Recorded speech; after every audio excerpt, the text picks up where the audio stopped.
And you raised a very interesting notion in your book that you don't really see the point of provincial governments, and you might be in favor of abolishing them altogether and sending all those powers to a municipal level. Can you tell us your reasoning behind that?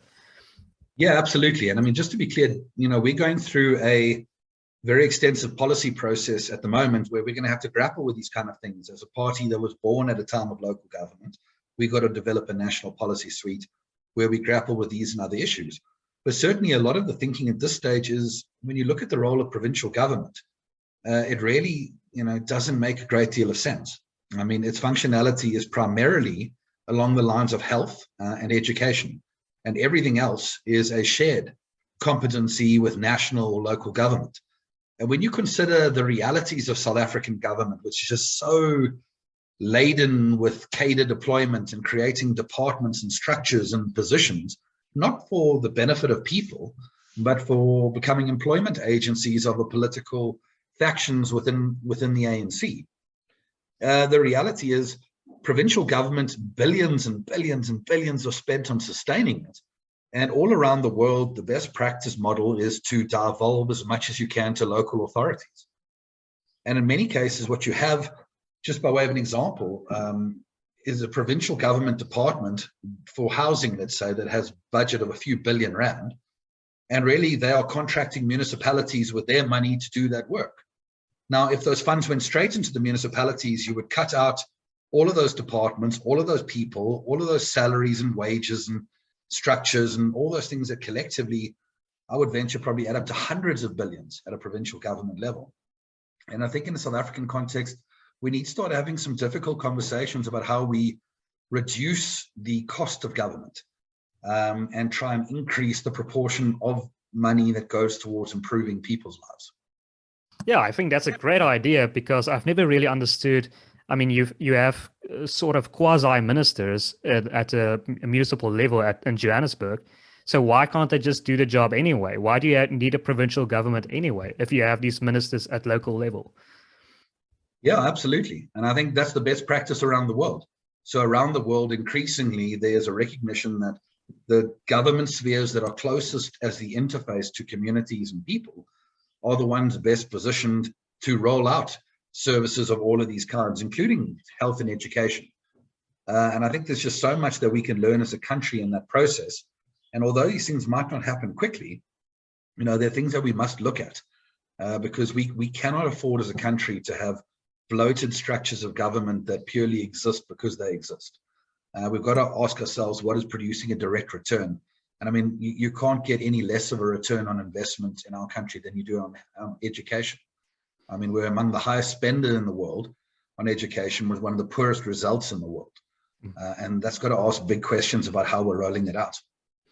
Michael, won't you receive massive blowback if you were to pursue this, if you were to abolish provincial governments? I'd assume that's a lot of jobs that you'd be laying off, and the unions won't be happy about that.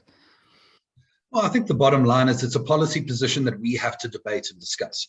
And I think these things never happen suddenly, and they can't happen suddenly. And let's remember, what you're talking about would be potentially a change to the Constitution, which would require, 2/3 majority.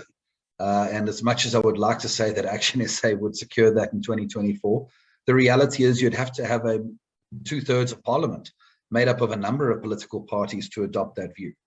So I would venture that that's probably a long way out still, but at least if we have parties starting to ask these questions and engaging on the discussion, that's a positive in and of itself, because even in the interim period, we should start to ask, what does the ideal provincial government structure look like in a minimalistic sense?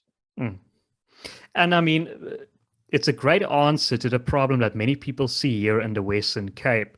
There's a growing movement for Cape secession, Cape independence. And the reasoning behind this movement is they don't see a future for South Africa. They see there's too many systemic problems. And this answer of abolishing provincial governments, sending more power to a local level, is the answer to what these people are looking for, because they want some systemic structural changes. Donald, I mean, if the discussion is about devolving authority to local government and local spheres of government to be more effective, that would be well and good. But certainly what I do understand about that debate is genuinely people who think the Western Cape should become a separate country. And that's something that I think we would be very strongly against. I personally stand against that. And I do not think now is the time for South Africans to start talking about, taking, corners of the country and separating it off. We have very challenging problems in our country that we need to work on resolving. And that requires everyone in our country being involved in that process.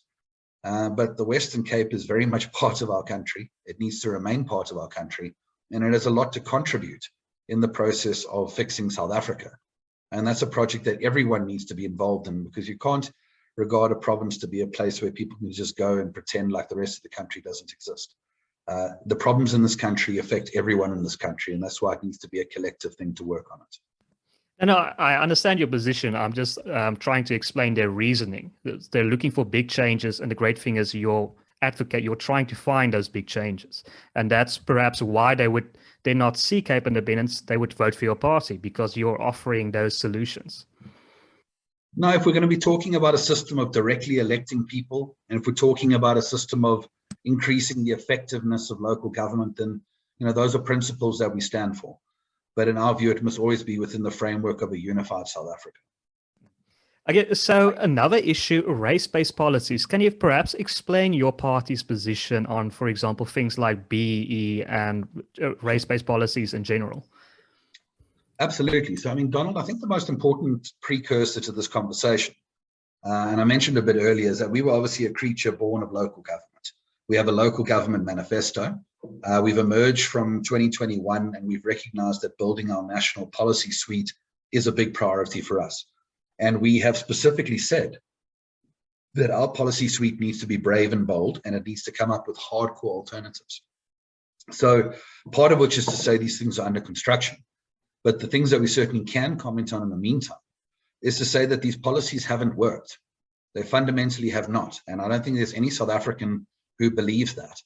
And I really think there's been a terrible sleight of hand performed by the ANC in this process, where the idea of being against BEE or affirmative action as they are currently constructed is regarded to be anti-transformation. But actually, if you look at some of the strongest critics of these policies, it is Black South Africans who are qualified and possess the means to be able to tender for work and to contribute economically. But they're being locked out because the system is actually not about transformation of previously disadvantaged people. It's become about transformation for politically connected people over and over again.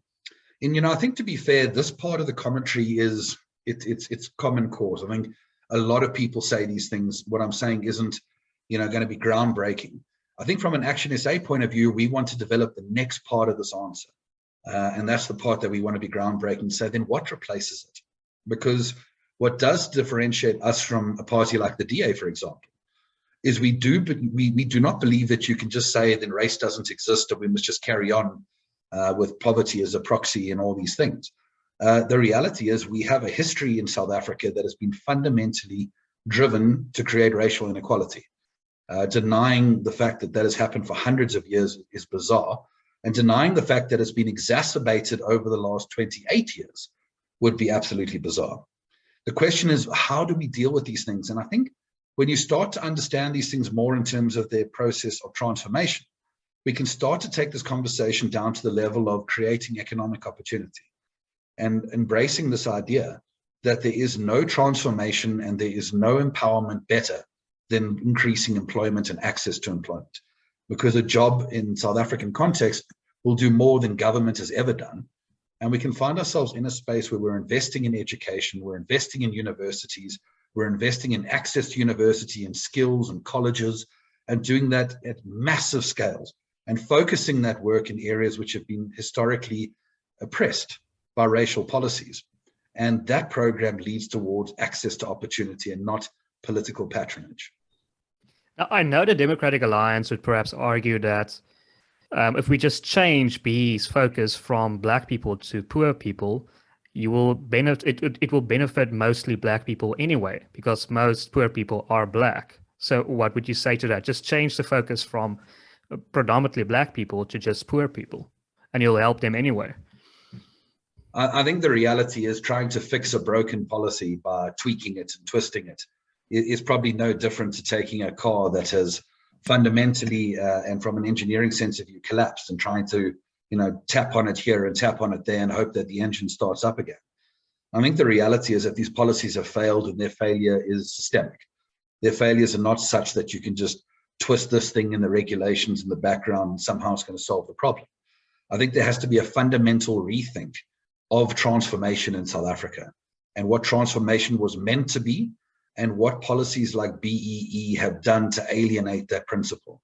Because when you take transformation back to the principle of what was meant to be achieved, I think that policies like BEE have replaced transformation, and they've done a very poor job in doing it. And we need to go back to the original principle and develop policies that are going to target the actual principles of transformation.